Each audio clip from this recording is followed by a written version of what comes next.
Hello everyone, welcome to உங்கள் kitchen. இன்னைக்கு நம்ம பார்க்க போகிறது hot chocolate drink with homemade chocolate bomb recipe தான் பார்க்க போகிறோம். இந்த ஹாட் சாக்லேட் ட்ரிங்க் கிட்ஸ் மட்டும் இல்லை, எல்லா ஏஜ் குரூப்புமே விரும்பி குடிக்கிற ஒரு ட்ரிங்காக இருக்கும். ஸோ இந்த ரெசிபி எப்படி பண்ணுறதுன்னு பார்க்கலாம். இந்த ரெசிபிக்கு நான் around 1 cup of chocolate wafers எடுத்துருக்கிறேன். நீங்கள் சாக்லேட் சூஸ் பண்ணும் போது நல்ல குவாலிட்டியான சாக்லேட் யூஸ் பண்ணிங்கன்னா அந்த சாக்லேட் பாம் நமக்கு பர்ஃபெக்டாக வரும்.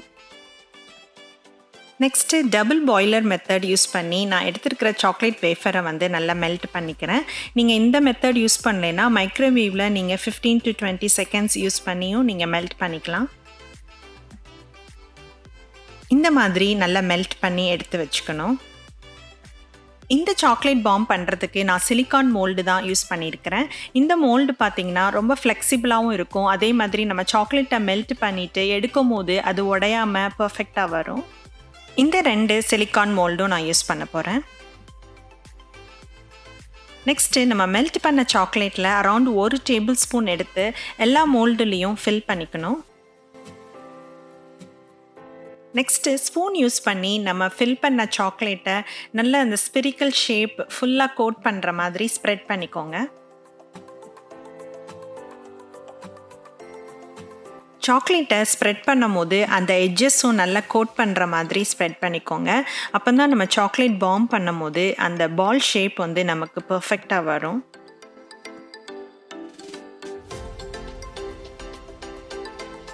நெக்ஸ்ட்டு பிரெட் நைஃப் யூஸ் பண்ணி வெளியே உள்ள சாக்லேட்டை ஃபுல்லாக ஸ்க்ரேப் பண்ணி எடுத்துக்கோங்க. இப்போது நம்ம செகண்ட் டைமும் நம்ம ஸ்பூனை யூஸ் பண்ணி ஃபுல்லாக கோட் பண்ணிக்கோங்க. இப்படி பண்ணுறனால எங்கேயாவது ஸ்பேஸ் இருந்துச்சுனாலும் அதில் போய் சாக்லேட் செட் ஆகி நமக்கு பர்ஃபெக்டாக வரும்.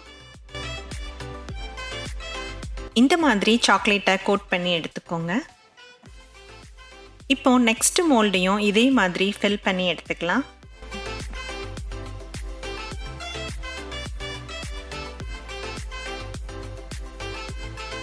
நெக்ஸ்ட்டு இந்த சாக்லேட் மோல்டை 15 to 20 மினிட்ஸ் ரெஃப்ரிஜரேட் பண்ணணும். நெக்ஸ்ட்டு நம்ம சாக்லேட் பாம்குள்ளே சில இன்க்ரீடியன்ட்ஸ் ஃபில் பண்ணணும். அதுக்கு ஹாட் கொக்கோ மிக்ஸ் எடுத்துருக்கிறேன், marshmallows,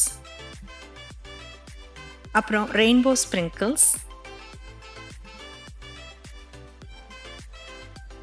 peppermint chocolate bar. Peppermint பாரை அப்படியே சேர்க்க முடியாது, அதனால் அதை கொஞ்சமாக க்ரஷ் பண்ணிவிட்டு அதுக்கப்புறம் அதை நான் சேர்க்க போகிறேன். ஆஃப்டர் 20 மினிட்ஸ் ரெஃப்ரிஜரேஷனுக்கு அப்புறம் நம்ம சாக்லேட் மோல்டை வெளியே எடுத்துருக்கிறேன். இப்போ பார்த்தீங்கன்னா நல்லா செட் ஆகிருக்கிறத நம்ம பார்க்க முடியுது. இப்போ நம்ம எட்ஜஸை மட்டும் ரைட்டாக ரிலீஸ் பண்ணிவிட்டு அப்படியே ஜென்டிலாக நீங்கள் எடுத்துட்டிங்கன்னா நம்ம மோல்டு நல்லா உடையாமல் அந்த ஷேப் நமக்கு கிடைக்கும். நம்ம மோல்டுலேருந்து எடுக்கும் போது கொஞ்சம் ஜென்டிலாக ஸ்லோவாக ரிலீஸ் பண்ணி எடுத்திங்கன்னா அந்த ஷேப் உடையாமல் நமக்கு வரும்.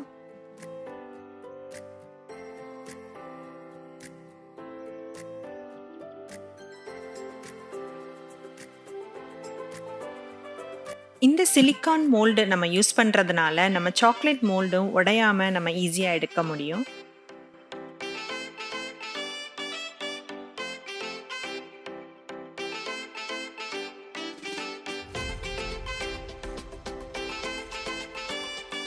ஃபைனலி எல்லா சாக்லேட் மோல்டும் உடையாமல் எடுத்து முடிச்சாச்சு. நெக்ஸ்ட்டு ஒரு பிளேட்டை மைக்ரோவேவில் வார்ம் பண்ணி எடுத்துக்கோங்க. இப்போ நம்ம சாக்லேட் மோல்டோட எட்ஜஸ் அதில் ரப் பண்ணி ஈவன் பண்ணிக்கலாம். நெக்ஸ்ட்டு அதில் கொக்கோ பவுடர், பெப்பர்மின்ட் பார், மார்ஷ்மெலோ எல்லாத்தையும் சேர்த்ததுக்கப்புறம் அடுத்த எட்ஜையும் நல்லா ரப் பண்ணிவிட்டு ஈவனாக ஸ்ப்ரெட் பண்ணிவிட்டு அதுக்கப்புறம் நீங்கள் அந்த மோல்டில் வச்சு சீல் பண்ணிக்கோங்க. இப்போது நமக்கு பர்ஃபெக்ட் சாக்லேட் பாம் ரெடி ஆயிட்டுது. இதே மெத்தட் யூஸ் பண்ணி எல்லா சாக்லேட் பாமையும் நம்ம ரெடி பண்ணிக்கலாம். இந்த சாக்லேட் பாமுக்கு உள்ளே எடுத்துருக்கிற இன்க்ரீடியன்ட்ஸ் இது தான் நீங்கள் யூஸ் பண்ணணும் அப்படிங்கிறது இல்லை. நீங்கள் உங்கள் சாய்ஸ்க்கு நீங்கள் வேறு எதுவும் யூஸ் பண்ணியும் நீங்கள் ஃபில் பண்ணிக்கலாம்.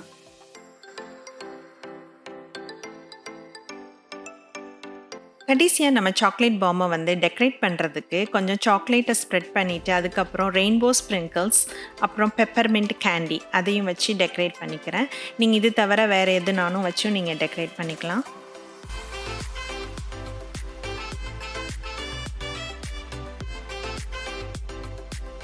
இப்போ நம்ம ப்ரிப்பேர் பண்ண சாக்லேட் பாம் எல்லாம் ரெடி ஆயிட்டுது.